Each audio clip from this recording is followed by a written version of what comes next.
This morning, some parents in Akron are not happy about the superintendent's recommendation. He wants to close 3 elementary schools by the end of the school year. Their voices were heard loud and clear last night, and we'll hear from the superintendent about it again today.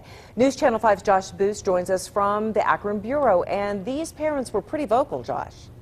Yeah, Macy, we're likely going to hear more from them today as the superintendent takes questions during his annual State of the Schools address. That's going to be held here in Akron later on this morning. But look, the superintendent says he understands the frustration. In fact, he even says his own daughter could be affected by this school switch, if you will, if it does go through. But in the end, he says they have to cut costs in the district to fill a massive deficit. Frustrated parents spoke out, saying closing this school, Barrett Elementary, is a bad idea. You can move those kids over here. Akron Public Schools has to come up with a way to fill a $22 million deficit this year alone.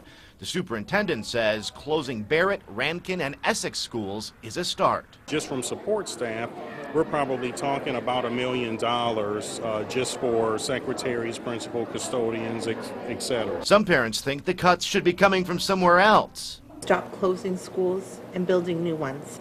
Renovate what you have. It costs more money to build a new school than it does to fix an old school. But this year's double-digit deficit isn't the only problem. If a levy doesn't pass in November, we could have probably the same amount to cut from the budget the following year. So absolutely, we could look at some additional building closures. The bottom line, he says, too many buildings and not enough students. I know it's very difficult for people to, go through that, but it's something we have to do, or we are going to face a state takeover at some point.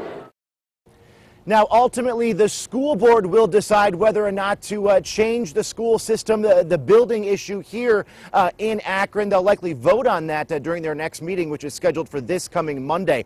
As for the State of the Schools address later today, held by the superintendent, it's going to be at 11:45 right here in Akron, actually at the Martin Center on the University of Akron campus. And Mike and Macy, I will say the public is invited to attend. Again, it starts at 11:45, and the superintendent will have a question and answer session as well. Back into you guys. And that should be interesting. Josh, thank you.